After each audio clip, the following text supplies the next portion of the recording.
Telangana digital media journalist union ఆవిర్భావం సందర్భంగా ఇవాళ మొట్టమొదటి సమావేశం నిర్వహించుకోవడం జరిగింది.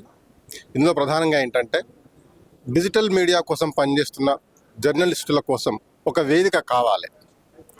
అఫ్కోర్స్ 1-2 వేదికలు కూడా ఉన్నాయి, 2-3 వేదికలు కూడా ఉన్నాయి.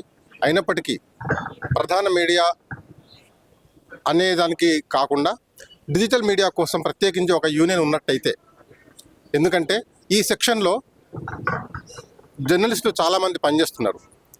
డిజిటల్ మీడియాను నమ్ముకొని డిజిటల్ మీడియాని ప్రొఫెషన్గా చేసుకొని పనిచేస్తున్న జర్నలిస్టులు చాలామంది ఉన్నారు. కాబట్టి వీళ్ళ వాయిస్, వీళ్ళ అభిప్రాయాలు ఏవైతే ఉన్నాయో, వీళ్ళ డిమాండ్స్ ఏవైతే ఉన్నాయో అవి వాటికి అడ్రస్ చేసేటువంటి వేదిక లేకుండా పోయింది, లేదా మినిమైజ్ అయిపోయింది. కాబట్టి దీనికి ఎంతో కొంత న్యాయం చేయడం కోసం, ఎంతో కొంత కాదు పూర్తిగా న్యాయం చేయడం కోసం అనే డిమాండ్గా, ఎందుకంటే మేమంతా జర్నలిస్టులమే, ప్రధాన మీడియా లో పనిచేస్తున్న చాలామంది జర్నలిస్టులు కూడా ఇందులో ఉన్నారు. ఆ విషయం గమనించాలి.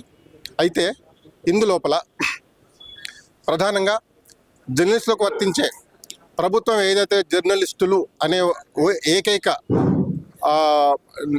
టైటిల్ ఏదైతే ఉందో అదే టైటిల్ని డిజిటల్ మీడియా జర్నలిస్టులు కూడా వర్తింపజేయడం అనేది మా డిమాండ్.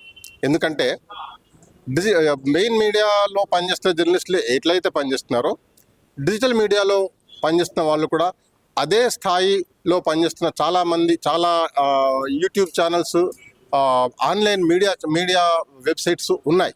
కాబట్టి ఈ ప్రొఫెషనలిజం అనేదాన్ని గుర్తించి తప్పకుండా మెయిన్ స్ట్రీమ్ మీడియాకు ఏవైతే రూల్స్ వర్తిస్తున్నాయో అవే రూల్స్ మాకు వర్తించాలి.